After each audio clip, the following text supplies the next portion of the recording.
आपका मेरे चैनल भक्ति का ज्ञान में हार्दिक स्वागत है। प्रिय भक्तगण, आज हम आपको एक कथा का श्रवण करा रही हूँ जो सुनने मात्र से आपके जीवन में सुख, संपत्ति और धन की वर्षा होगी।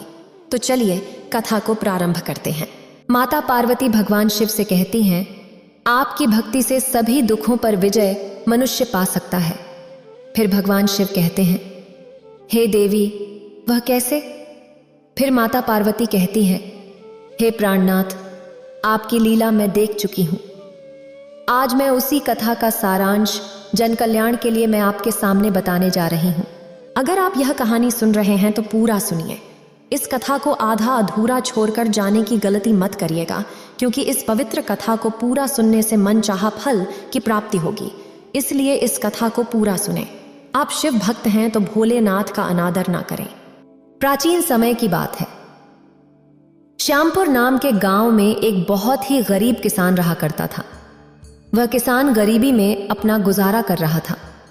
किसान एक कुटिया में अपनी पत्नी और बच्चों के साथ रहता था। उसके पास बहुत थोड़ी सी जमीन थी, जिसमें खेती करके किसी प्रकार वह अपने घर का गुजारा चलाता था। गरीबी से वह किसान बहुत परेशान हो चुका था। उसके घर में खाने के लिए भोजन भी नहीं मिल पाता था, क्योंकि उसकी थोड़ी सी जमीन में बहुत ही कम अनाज उत्पन्न होता था, जो उसके परिवार को एक साल भी नहीं चलता था। धीरे धीरे समय बीतता है और उस किसान का पुत्र पढ़ाई के लिए विद्यालय जाता है, परंतु विद्यालय की फीस जमा करने के लिए उस किसान के पास धन नहीं था। उसकी ऐसी स्थिति नहीं थी कि वह अपने पुत्र को किसी अच्छे विद्यालय में शिक्षा दिला सके। अपनी गरीबी से तंग आकर वह किसान गलत रास्ते पर चल पड़ता है और अपने ही गांव में चोरी करने लगता है। दूसरों के घरों में डाका डालने लगता है। अब चोरी करके कुछ दिन तो उसका घर अच्छे से चलता है। उसकी पत्नी और पुत्र बड़े प्रसन्न थे। वे स्वादिष्ट भोजन करते हैं, नए वस्त्र खरीदते हैं और चोरी के पैसों से वह अपने पुत्र की विद्यालय की फीस भी जमा कर देता है। इस प्रकार का जीवन जीने में उस किसान को बहुत आनंद आ रहा था। अब उसके पास किसी चीज की कमी नहीं थी। अच्छे कपड़े थे, स्वादिष्ट खाना था। इसी तरह वह कुछ समय तक चोरी करता रहा और अच्छा जीवन जीता रहा। लेकिन प्रिय श्रद्धालुओं, धीरे धीरे पूरे गांव में यह खबर फैल गई कि यह किसान रात में चोरी करता है। इस कारण उसकी गांव में बहुत बदनामी होती है और सभी लोग उसे गालियां देते हैं। अब अगर किसी के घर भी चोरी होती तो सभी लोग उस किसान को मारने उसके घर आ जाते। गांव वालों के डर से अब वह किसान चोरी करना छोड़ देता है और ऐसा करते ही एक बार फिर वह किसान गरीब हो जाता है। प्रिय श्रद्धालुओं, एक दिन की बात है। वह किसान अपनी गरीबी से परेशान होकर अपने घर के बाहर आकर बैठ जाता है और रोने लगता है। किसान कहता है, हे महादेव, तूने मुझे कैसा जीवन दिया है। इस गरीबी से अब मैं बहुत तंग आ चुका हूं। ना तो खाने को भोजन मिलता है और ना पहनने के लिए अच्छे कपड़े। पुत्र की शिक्षा के लिए भी मेरे पास धन नहीं है। अगर मेरा बेटा शिक्षा प्राप्त नहीं करेगा तो वह भी मेरी तरह गरीब ही रह जाएगा। प्रिय श्रद्धालुओं, किसान की सारी बातें भगवान शिव एक ब्राह्मण के रूप में सुन रहे थे। ब्राह्मण किसान के पास आते हैं और कहते हैं, किसान, तुम क्यों रो रहे हो? क्या बात है? तब किसान कहता है, हे ब्राह्मण, मैं बहुत गरीब हूं। मेरे पास कुछ नहीं है। मैं धनवान होना चाहता हूं। मैं भी चाहता हूं कि मेरा बड़ा आलीशान मकान हो, जिसमें मैं अपने परिवार के साथ रहूं। मुझे हर दिन स्वादिष्ट भोजन मिले। मेरा बेटा नगर के सबसे अच्छे विद्यालय में शिक्षा प्राप्त करने जाए, परंतु मेरी गरीबी के चलते यह संभव नहीं है। तब ब्राह्मण कहते हैं, किसान, तुम चिंता न करो। मैं तुम्हें एक कहानी सुनाता हूं। अगर तुमने यह कहानी ध्यान से सुन ली तो तुम कभी गरीब नहीं रहोगे। यह कहानी एक रंक को राजा बना देती है। प्रिय श्रद्धालुओं, किसान कहता है, हे ब्राह्मण देवता, आप कहानी सुनाओ। मैं पूरा मन लगाकर कहानी सुनूंगा। प्रिय श्रद्धालुओं, ब्राह्मण अपनी कहानी प्रारंभ करता है। ब्राह्मण कहते हैं, हे किसान, प्राचीन समय की बात है। खुशीपुर नाम के नगर पर राजा बृजमोहन सिंह राज्य किया करते थे। राजा बृजमोहन सिंह बड़े ही दयालु और नेक दिल राजा थे। वह अपनी प्रजा को कोई दुख नहीं दिया करते थे, हमेशा प्रजा के हित में ही फैसला लिया करते थे। नगर की जनता भी अपने राजा से बहुत खुश थी। राजा के दरबार से कोई भी व्यक्ति खाली हाथ नहीं लौटता था। राजा सबकी बातें सुनता था और सबकी मदद करता था। प्रिय श्रद्धालुओं, राजा बृजमोहन सिंह अक्सर अपने नगर के जंगल में टहलने जाया करते थे। एक दिन की बात है, राजा अपना घोड़ा लेकर जंगल की ओर टहलने निकलते हैं। तभी राजा घुड़सवारी करते करते जंगल के बीच में पहुंच जाते हैं। वहां उन्हें किसी छोटे बच्चे की आवाज सुनाई देती है और कुछ दूरी पर आग का धुआं दिखाई देता है। जब राजा अपना घोड़ा थोड़ा और आगे बढ़ाते हैं तो देखते हैं कि जंगल में किसी की चिता जल रही है और चिता के पास एक बहुत ही छोटा बच्चा खड़ा है। राजा अपने घोड़े को और आगे बढ़ाते हैं और सुनते हैं कि वह बच्चा कह रहा था, माँ, आप भी मुझे छोड़कर जा चुकी हैं। अब इस दुनिया में मेरा कोई नहीं बचा है, परंतु मैं आपको वचन देता हूँ कि मैं एक बहुत बड़ा आदमी बनूंगा और एक अच्छा इंसान बनूंगा। मैं कभी किसी के साथ बुरा नहीं करूंगा। प्रिय श्रद्धालुओं, उस बच्चे की ऐसी बातें सुनने के बाद राजा बृजमोहन सिंह अपने घोड़े से उतरते हैं और उस बच्चे के पास जाकर पूछते हैं, बच्चे, तुम किससे बातें कर रहे हो और यह चिता किसकी जल रही है? तब वह बालक बताता है कि राजा साहब, मेरा नाम अजय कुंवर है। मैं आपको अपनी कहानी सुनाता हूँ। यह चिता मेरी माँ की है, जिनकी मृत्यु हो गई है। मेरी माँ और मैं इसी जंगल में एक कुटिया बनाकर रहते थे। मेरी माँ का जन्म एक बहुत ही गरीब घर में हुआ था। मेरे नाना जी बहुत गरीब थे, लेकिन मेरे दादाजी इस नगर के बड़े ही जाने माने सेठ थे। उनके घर में किसी चीज की कोई कमी नहीं थी। वे बहुत धनवान थे। मेरे पिताजी ने मेरी माँ से दादाजी की इच्छा के विरुद्ध जाकर विवाह किया था। दादाजी को मेरी माँ कभी पसंद नहीं थी। मेरे माता पिता के विवाह के कुछ दिनों बाद ही मेरे पिताजी की मृत्यु हो गई। मेरे पिताजी की मृत्यु के बाद दादाजी ने मेरी माँ को घर से निकाल दिया। उस समय मेरी माँ गर्भवती थी। ऐसी हालत में दादाजी ने मेरी माँ को भीख मांगने के लिए अकेला छोड़ दिया। इसके बाद तो बात है।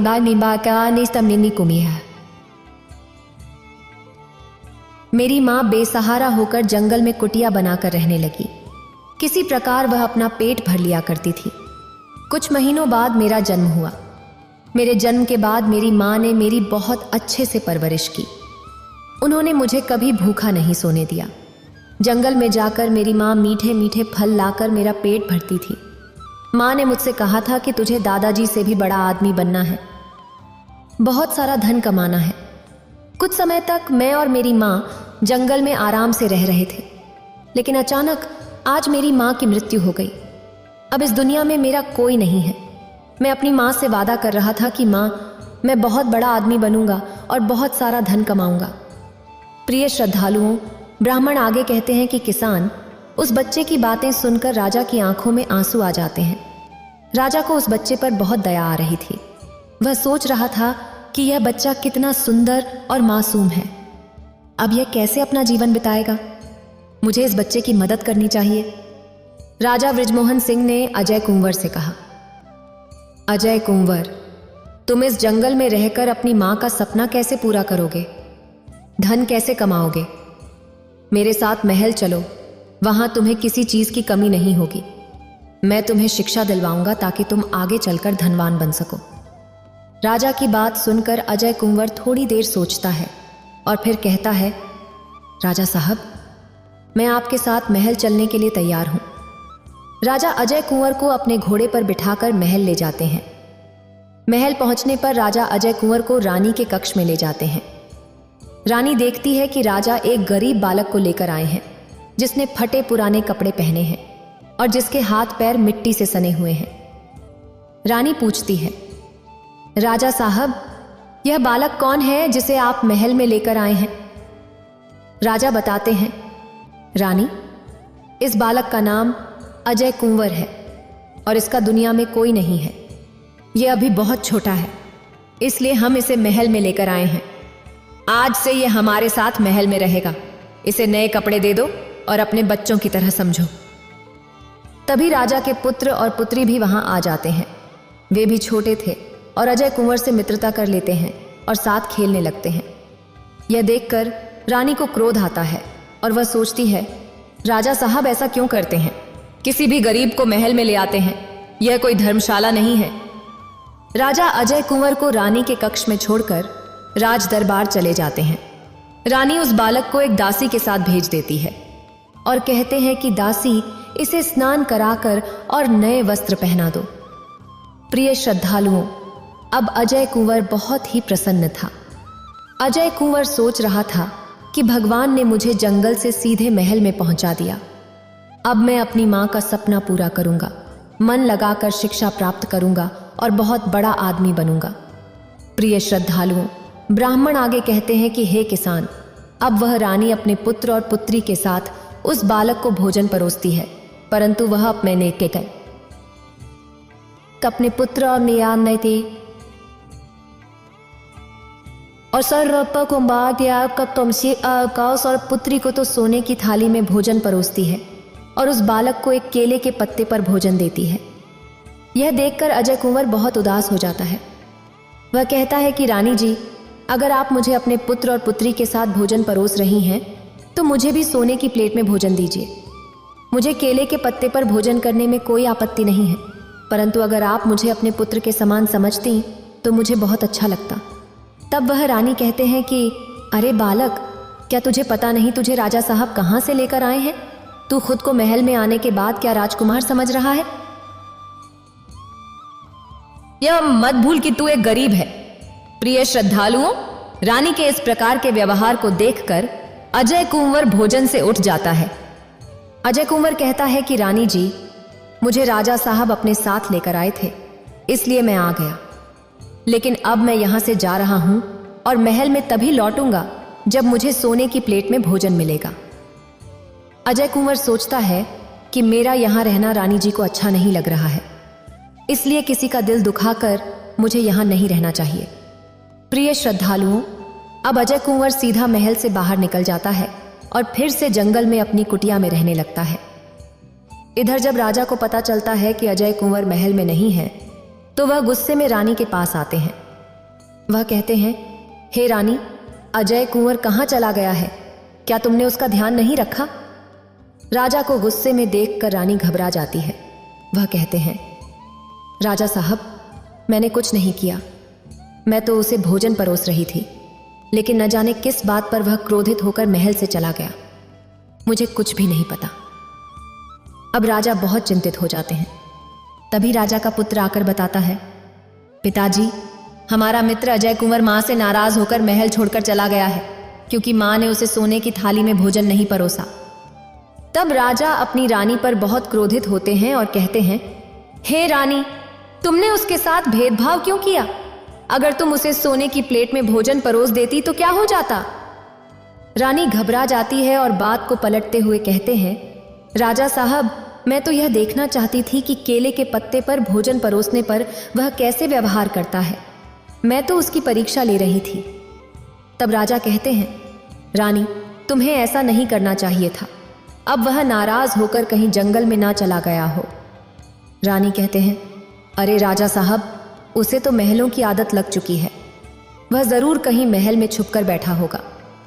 तब राजा ने पूरे महल में एक बार फिर देखा, परंतु प्रिय दर्शकों, अजय कुंवर महल में नहीं मिला। अब राजा बृजमोहन सिंह बहुत चिंतित हो गए। इधर अजय कुंवर जंगल में अपनी कुटिया के अंदर अकेला रहने लगा, परंतु उसके पास न तो खाने के लिए भोजन था और न वस्त्र थे। अब वह अपना पेट भरने के लिए जंगल से गुजरने वाले राहगीरों को लूटने लगा। जो भी जंगल से गुजरता, अजय कुंवर उन पर हमला कर देता और उनका सारा सामान लूट लेता। कीमती वस्तुएं लूटकर अपने पास रख लेता। धीरे धीरे अजय कुंवर एक बहुत बड़ा डाकू बन गया। कई लोगों को उसने मौत के घाट उतार दिया, कई लोगों की हत्या कर दी। अब सभी लोग उस रास्ते से जाने में घबराने लगे, क्योंकि सभी को पता था कि जंगल के रास्ते अगर गुजरेंगे तो डाकू हमें लूट लेगा और हो सकता है कि हमारी हत्या कर दे। प्रिय दर्शकों, उसी जंगल में एक साधु महाराज अपनी कुटिया बनाकर रहते थे और अपना आश्रम चलाते थे। साधु महाराज जंगल से गुजरने वाले हर राहगीर को अपने आश्रम में बुलाते थे और उसे जलपान कराने के बाद वहां से रवाना कर देते थे। क्योंकि प्रिय दर्शकों, साधु महाराज बड़े ही अच्छे स्वभाव के थे। साधु महाराज का मानना था कि सच्चा साधु वही होता है जो दूसरों की सेवा करता है और दीन दुखियों की सहायता करता है। प्रिय दर्शकों, साधु महाराज को यह भी पता था कि जंगल में एक डाकू रहता है जो राहगीरों को लूट लेता है। इस कारण साधु महाराज सभी राहगीरों को अपने आश्रम में ले जाकर उनकी सेवा करते थे।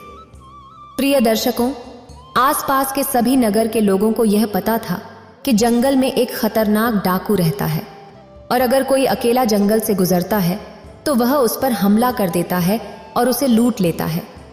लेकिन अगर लोग झुंड बनाकर गुजरते हैं तो डाकू उन पर हमला नहीं करता।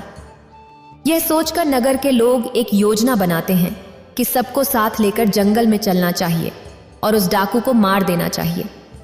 अगले ही दिन नगर के बहुत से लोग झुंड बनाकर और लाठी लेकर जंगल की तरफ निकल पड़ते हैं। वह सभी उस डाकू को पुकार रहे थे और कह रहे थे कि डाकू, अगर तू बलवान है, अगर तू एक बाप की औलाद है तो हमारे सामने आ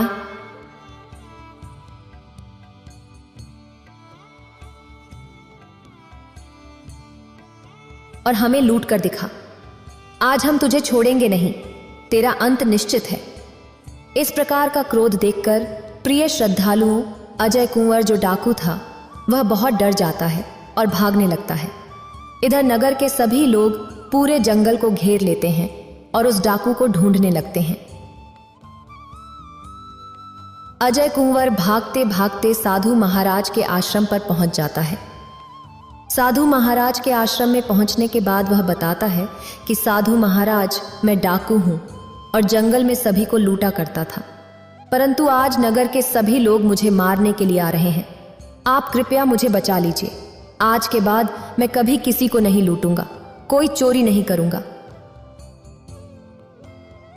प्रिय श्रद्धालुओं, साधु महाराज अजय कुंवर को अपने आश्रम में अंदर छुपा देते हैं और खुद बाहर आ जाते हैं।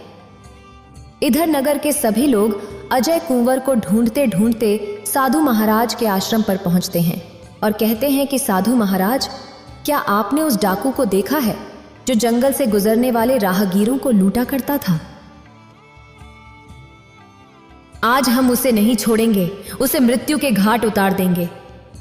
तब साधु महाराज कहते हैं कि अरे भाई, परंतु उस डाकू की तो मृत्यु हो चुकी है। कल रात एक जंगली जानवर ने उसे अपना शिकार बना लिया।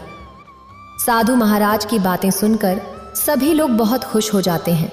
वे कहते हैं, चलो यह अच्छा हुआ, हमें अपने हाथ गंदे नहीं करने पड़े और उस डाकू का अंत भी हो गया। अब खुश होकर नगर के सभी लोग अपने नगर लौट जाते हैं। इधर सबके जाने के बाद अजय कुंवर आश्रम से बाहर आता है और साधु महाराज के चरणों में गिर पड़ता है। अजय कुंवर कहता है, साधु महाराज, मुझे माफ कर दीजिए। मैंने इस जंगल में आतंक फैला रखा था, पर अब मेरी बुद्धि ठिकाने आ गई है। अब मैं कभी ऐसा काम नहीं करूंगा जिससे किसी को तकलीफ हो। मैं कभी किसी को नहीं लूटूंगा। तब साधु महाराज उसे हाथ पकड़कर खड़ा करते हैं और कहते हैं, तुम चिंता मत करो पुत्र, वे सभी लोग जा चुके हैं। अजय कुंवर पूछता है, साधु महाराज, आपने ऐसा क्यों कहा कि मेरी मृत्यु हो चुकी है? मैं तो जीवित हूं। क्या आपने सभी से झूठ बोला है? साधु महाराज मुस्कुराते हुए कहते हैं, नहीं पुत्र, मैं झूठ नहीं बोलता। जब कोई व्यक्ति अपने आप को बदलता है, अपने बुरे चरित्र को छोड़कर एक नए चरित्र को अपनाता है, तो उसका नया जन्म होता है। जैसे आज तुमने अपना चरित्र बदला है, इसलिए आज तुम्हारा नया जन्म हुआ है। प्रिय श्रद्धालुओं, इसके बाद साधु महाराज और अजय कुंवर कुछ देर तक बातें करते हैं। अजय कुंवर अपनी पूरी आत्मकथा साधु महाराज को बताता है। अजय कुंवर की कहानी सुनने के बाद साधु महाराज कहते हैं, देखो पुत्र, तुम्हारी माँ चाहती थी कि तुम एक बड़े आदमी बनो, बहुत धन कमाओ और सभी लोग तुम्हारा आदर करें, लेकिन अभी तुम्हारा जीवन बिल्कुल विपरीत है। तुम एक डाकू हो और तुम्हें जंगल में छुप कर रहना पड़ता है। तुम्हें हमेशा यह डर लगा रहता है कि कोई तुम्हारी हत्या कर देगा और कोई भी तुम्हारी इज्जत नहीं करता, तुम्हारा आदर सम्मान नहीं करता है। इस प्रकार तो तुम अपनी मां के सपने को कभी पूरा नहीं कर पाओगे। तब अजय कुंवर कहता है कि साधु महाराज, मुझे कभी शिक्षा प्राप्त करने का अवसर ही नहीं मिला, तो आप ही बताइए मैं किस प्रकार शिक्षा प्राप्त करूं। पेट भरने के लिए मैंने वही किया जो मुझे उचित लगा, परंतु अब मैं खुद को बदलना चाहता हूं। मैं यह चाहता हूं कि सभी लोग मेरा आदर सम्मान करें जैसे वे आपका करते हैं। मैं आज से बुरे कर्म छोड़कर सत्मार्ग पर चलना चाहता हूं और अपनी मां के सपने को पूरा करना चाहता हूं। अजय कुंवर आगे कहता है कि साधु महाराज, आप मुझे बताइए कि अगर मैं शिक्षा प्राप्त करना चाहूं तो किस प्रकार कर सकता हूं? कौन मुझे शिक्षा देगा? प्रिय श्रद्धालुओं, अजय कुंवर की इतनी बातें सुनने के बाद साधु महाराज को यह आभास हो चुका था कि यह मनुष्य अब बदलने के लिए तैयार है। इसका हृदय परिवर्तन हो चुका है। साधु महाराज अजय कुंवर से कहते हैं, पुत्र उठो और मेरे साथ चलो। इतना कहकर साधु महाराज अजय कुंवर के हाथ में 2 बड़े बड़े पत्थर पकड़ा देते हैं और उसे अपने पीछे पीछे पहाड़ी के ऊपर चढ़ने के लिए कहते हैं। अब साधु महाराज आगे आगे पहाड़ी पर चढ़ते जाते हैं और पीछे अजय कुंवर दोनों पत्थर लेकर पहाड़ी पर चढ़ने लगता है। कुछ देर चलने के बाद अजय कुंवर के हाथ दुखने लगते हैं और उसे बहुत पीड़ा होती है। वह साधु महाराज से कहता है, गुरुजी, यह पत्थर बहुत भारी है, मुझे बहुत पीड़ा हो रही है। अगर आपकी अनुमति हो तो मैं एक पत्थर नीचे रखना चाहता हूं। साधु महाराज कहते हैं, ठीक है पुत्र, तुम एक पत्थर रख सकते हो। अजय कुंवर एक पत्थर नीचे रख देता है और एक पत्थर लेकर पहाड़ी पर चढ़ने लगता है।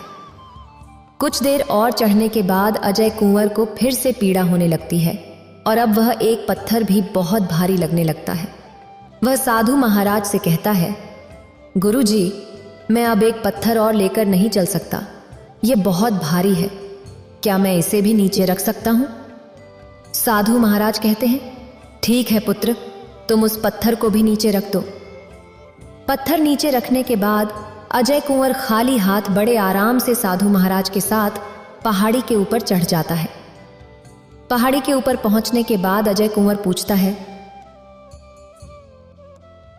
गुरुजी, आपने मुझे पत्थर क्यों दिए थे? आप मुझे क्या बताना चाहते थे? तब साधु महाराज कहते हैं, पुत्र, जिस प्रकार तुम पत्थरों का बोझ लेकर ऊपर नहीं आ पा रहे थे, उसी प्रकार जीवन में भी अनावश्यक बोझ लेकर आगे बढ़ना मुश्किल हो जाता है। जिस तरह मैं चल रहा था, तुम नहीं चल पा रहे थे, उसी तरह तुम्हारे ऊपर तुम्हारे बुरे कामों का बोझ है। तुमने न जाने कितने लोगों की हत्या की है, कितने लोगों का मेहनत से कमाया हुआ धन लूटा है। उन सब का श्राप और बद्दुआ तुम्हारे साथ है और उसका बोझ इतना है कि तुम मेरी बराबरी नहीं कर सकते। अगर तुम चाहते हो कि सभी लोग तुम्हारा आदर सम्मान करें और तुम अपनी मां का सपना पूरा कर सको, तो तुम्हें सभी का विश्वास जीतना होगा। सभी को यह विश्वास दिलाना होगा कि तुम बदल चुके हो, तभी वे सब तुम्हारा आदर सम्मान करेंगे। तब अजय कुंवर कहता है, गुरुजी, मैं किस प्रकार सभी को यह विश्वास दिला सकता हूं कि मैं बदल चुका हूं और किस प्रकार सब मेरा आदर सम्मान करेंगे? प्रिय श्रद्धालुओं, तब साधु महाराज बताते हैं, पुत्र, तुमने सभी को लूट लूट कर बहुत सारा धन अपनी कुटिया में इकट्ठा कर लिया है। तुम सारे धन को गरीबों में बांट दो, सभी को दान कर दो। जब तुम ऐसा करोगे तो नगर के सभी लोग तुम्हारा आदर सम्मान करने लगेंगे। वे सभी सोचेंगे कि यह अजय कुंवर दूसरों की सहायता करता है, गरीबों की मदद करता है। जब सब तुम्हारा सम्मान करेंगे तो तुम एक बड़े आदमी बन जाओगे और तुम्हारी मां का सपना पूरा हो जाएगा। उसके बाद तुम मेरे पास आ जाना, मेरे आश्रम में आ जाना और मैं तुम्हें शिक्षा प्रदान करूंगा। शिक्षा प्राप्त करने के बाद तुम्हारे पास बहुत ज्ञान आ जाएगा और तुम अपने जीवन में बहुत धन अर्जित करोगे। उसके बाद आगे बढ़ने से तुम्हें कोई नहीं रोक सकता।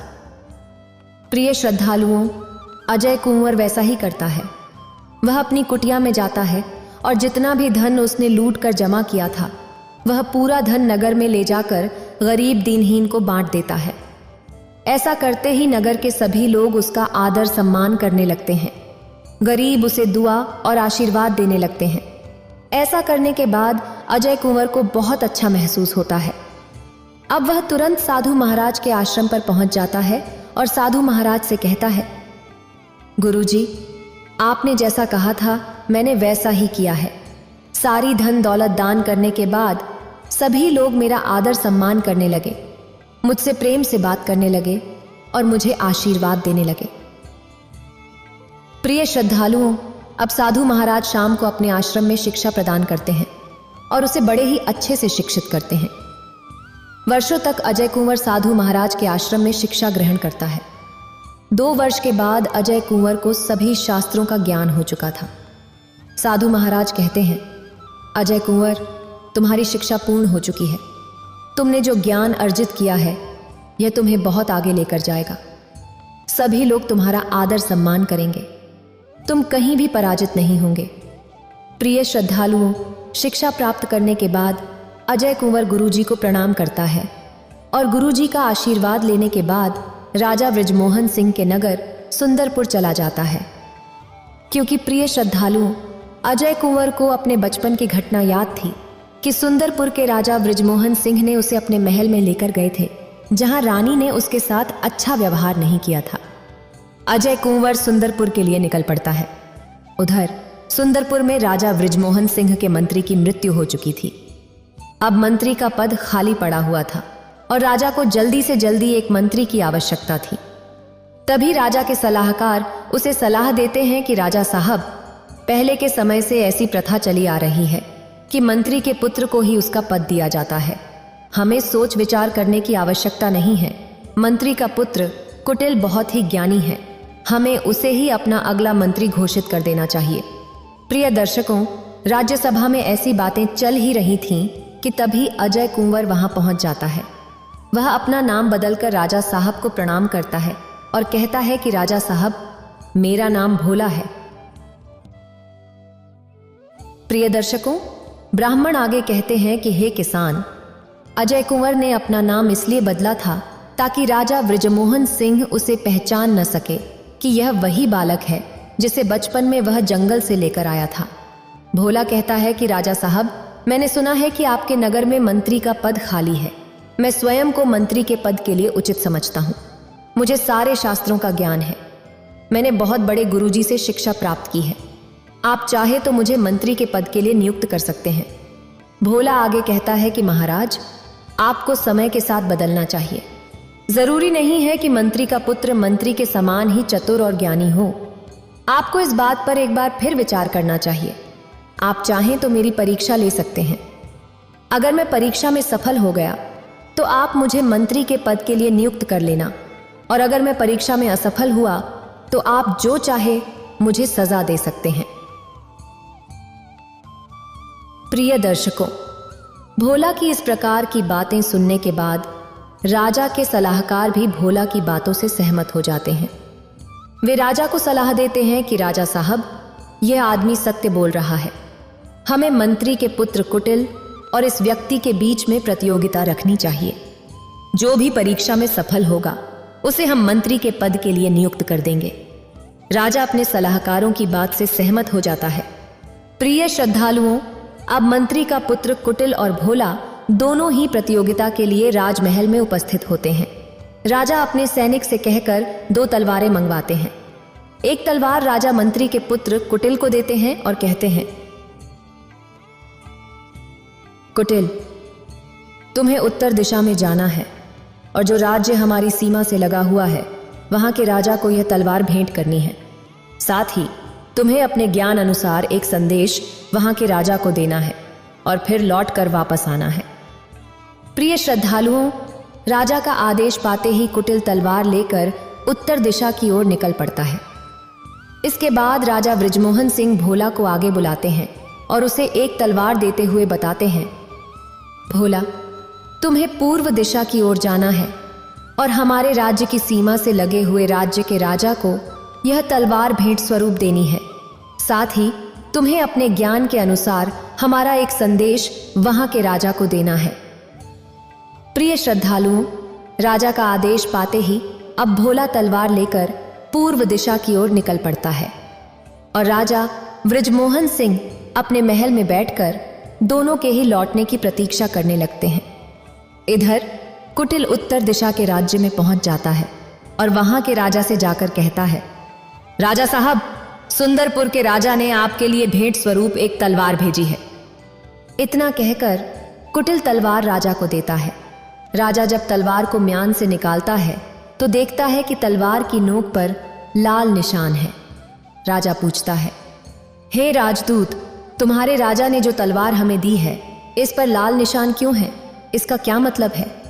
प्रिय श्रद्धालुओं, कुटिल लाल निशान देखकर सोच में पड़ जाता है। वह सोचता है कि राजा ने तो इस बारे में कुछ नहीं बताया। फिर वह अपने ज्ञान के अनुसार कहता है, राजा साहब, तलवार पर लाल निशान है। यह निशान खून की ओर इशारा करता है। इसका मतलब है कि हमारे राजा साहब आपके साथ युद्ध करना चाहते हैं। हमारे राजा साहब चाहते हैं कि आप उनसे युद्ध करें या अपनी हार स्वीकार करें। प्रिय श्रद्धालुओं, कुटिल की बातें सुनकर राजा को क्रोध आ जाता है। वह कहता है, अगर ऐसी बात है तो हम युद्ध के लिए तैयार हैं। अब कुटिल अपना संदेश देकर अपने नगर सुंदरपुर के लिए निकल पड़ता है। प्रिय श्रद्धालुओं, अब भोला पूर्व दिशा वाले राज्य में पहुंचता है और राज्यसभा में जाकर राजा साहब को तलवार देता है। वह कहता है, राजा साहब, मैं सुंदरपुर के राजा की तरफ से आपके लिए भेंट लेकर आया हूं।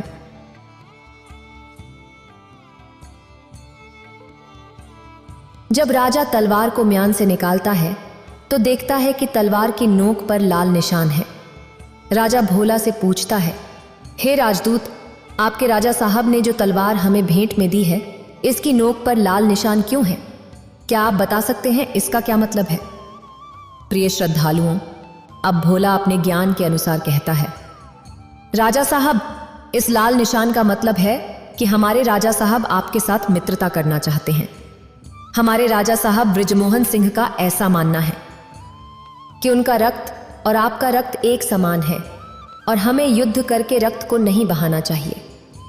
इसीलिए तलवार की नोक पर लाल निशान लगा हुआ है, जो हमें याद दिलाएगा कि हमें रक्त नहीं बहाना है और मित्रता करके एक दूसरे के राज्य की सहायता करनी है, एक दूसरे के राज्य की ताकत को बढ़ाना है।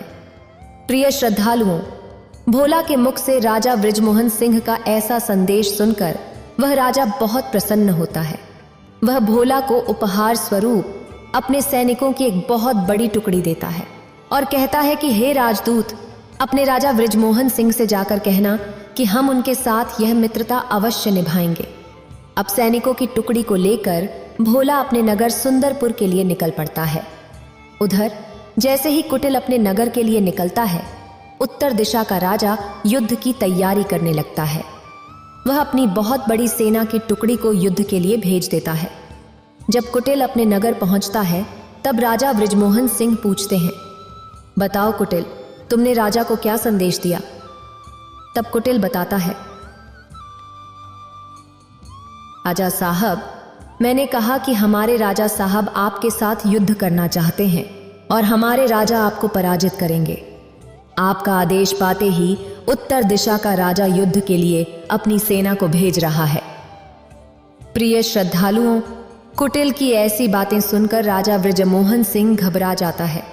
वह सोचता है कि अभी युद्ध के लिए तो हमारे पास सेना एकत्रित ही नहीं है। हम युद्ध किस प्रकार करेंगे? जब वह अपने महल के ऊपर जाकर देखता है तो उत्तर दिशा के राजा की सेना सुंदरपुर की तरफ बढ़ रही थी। कुछ ही देर में भोला भी सेना की टुकड़ी को लेकर नगर में पहुंचता है और बताता है, राजा साहब, हमने पूर्व दिशा के राजा को आपका संदेश कुछ इस प्रकार दिया है कि आप उनके साथ मित्रता करना चाहते हैं और आपके संदेश से प्रसन्न होकर उन्होंने हमारे साथ सेना की एक बहुत बड़ी टुकड़ी भेजी है। प्रिय श्रद्धालुओं, अब जब सेना की टुकड़ी की सहायता से राजा बृजमोहन सिंह ने युद्ध जीत लिया तो वह भोला के इस कार्य से बहुत प्रसन्न हुआ। राजा ने कहा कि एक उचित मंत्री वही होता है जो प्रजा की सुरक्षा और शांति के बारे में सोचे, न कि हर समय युद्ध करने के बारे में। भोला के इस कार्य से खुश होकर अगले ही दिन उसे नगर का मंत्री घोषित कर दिया गया। पूरी प्रजा इस बात से बहुत प्रसन्न थी कि उनका मंत्री बहुत ही चतुर और ज्ञानी है। राजा बृजमोहन सिंह ने भोला को आदेश दिया कि मंत्री जी, आज रात आपको हमारे यहाँ भोजन करने के लिए आना है। प्रिय श्रद्धालुओं, रात होते ही भोला राजा साहब के यहाँ भोजन करने पहुंच गया। रानी ने स्वयं अपने हाथों से भोजन पकाया था। जब रानी ने चांदी की थाली में राजा और मंत्री के लिए भोजन परोसा तो भोला ने कहा, रानी जी, लगता है आपने मुझे पहचाना नहीं। मैं वही बालक हूं जिसे कुछ वर्षों पहले राजा साहब जंगल से लेकर आए थे। मेरा नाम अजय कुंवर है। आपने मेरे साथ उचित व्यवहार नहीं किया था, जिससे नाराज होकर मैं वापस जंगल चला गया था। मैंने आपसे कहा था कि मैं उसी दिन लौट कर आऊंगा जिस दिन आप मुझे सोने की थाली में भोजन परोसेंगी। प्रिय श्रद्धालुओं, रानी को अपनी करनी पर बहुत पछतावा हुआ और राजा को भी सारा वाकया याद आ गया। रानी ने अजय कुंवर से क्षमा मांगी और कहा, पुत्र, मुझे माफ कर दो। मुझे नहीं पता था कि मुझसे इतनी बड़ी गलती हो रही है। फिर रानी सोने की थाली लाकर उसमें अजय कुंवर को भोजन परोसती है। अजय कुंवर ने कहा, रानी साहिबा, मैं आपसे नाराज नहीं हूं। आपने ऐसा किया, इसीलिए आज मैं इतने बड़े राज्य का मंत्री बना हूं। आपकी उस गलती ने मुझे ऐसा करने पर मजबूर कर दिया। प्रिय श्रद्धालुओं, इधर राजा भी बड़ा प्रसन्न हुआ और कहा, पुत्र, यह तो बड़ी अच्छी बात है। तुम फिर से हमारे महल में लौट आए हो। हम तुम्हें बहुत याद करते थे। प्रिय श्रद्धालुओं, ब्राह्मण आगे कहते हैं कि हे किसान, अब वह मंत्री अपने नगर सुंदरपुर की बहुत अच्छी देखभाल करता है और राजा को सही निर्णय लेने में मदद करता है। राजा अपने मंत्री से बहुत प्रसन्न था और नगर की प्रजा भी उसके हर फैसले से खुश रहती थी। प्रिय श्रद्धालुओं, एक दिन पूर्व दिशा के राज्य से संदेश आया। उसमें लिखा था कि राजा बृजमोहन सिंह, हमारे राज्य में चोरों का आतंक बहुत बढ़ गया है और डाकू बहुत उत्पात मचा रहे हैं। कृपया अपने ज्ञानी मंत्री को कुछ दिनों के लिए हमारे राज्य में भेज दीजिए। हमें सही निर्णय लेने में समस्या हो रही है। प्रिय श्रद्धालुओं, अब शाम अपने राजा का आदेश पाते ही दूसरे राज्य के लिए निकल पड़ता है। वहां जाकर वह कई उचित निर्णय लेता है, जिससे चोरों और डाकुओं का उत्पात नगर में बहुत कम हो जाता है। प्रिय श्रद्धालुओं, एक दिन राजा के दरबार में 3 व्यक्ति आते हैं और एक बूढ़ी मां को पकड़ कर लाते हैं। तीनों लोग राजा से कहते हैं कि राजा साहब, इस औरत ने हमारे पैसे ले लिए हैं और हमारा धन हमें लौटा नहीं रही है। तब राजा साहब बूढ़ी मां से पूछते हैं कि बताओ, तुमने इनका धन क्यों लिया है? प्रिय श्रद्धालुओं, तब वह बूढ़ी मां सारी घटना बताती हैं। वह कहते हैं कि राजा साहब, एक दिन ये हमारे घर आए। ये 4 लोग थे। इन्होंने हमें कुछ धन दिया और कहा कि हम व्यापारी हैं, हमारा धन आपके घर में सुरक्षित रख लीजिए। हम बाहर के काम से नगर से कुछ दूर जा रहे हैं, परंतु आप यह धन किसी को मत दीजिएगा। जब हम चारों साथ में आएंगे तभी आप यह धन हमें देना। अगर हम में से कोई एक आकर आपसे यह धन मांगेगा तो आप मत देना। इतना कहकर ये चारों अपने काम से चले गए। प्रिय श्रद्धालुओं, बूढ़ी मां आगे कहते हैं कि राजा साहब, एक दिन इनमें से एक आदमी हमारे पास आया और हमसे धन मांगने लगा। तब हमने कहा कि तुम चारों साथ में जब आओगे तभी हम धन देंगे, किसी एक को हम धन नहीं देंगे। उसने बताया कि वह तीनों घर के बाहर बैठे हुए हैं और जब हमने घर के बाहर जाकर इन तीनों से पूछा कि क्या आपका साथी जो मांग रहा है, क्या मैं इसे दे दूं? तब इन तीनों ने कहा कि हां, दे दीजिए।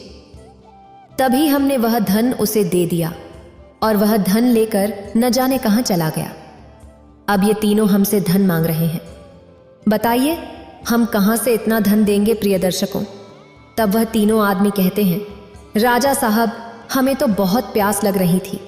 हमने अपने साथी को पानी लेने के लिए घर के अंदर भेजा था। हमें क्या पता था कि वह धन मांग रहा है।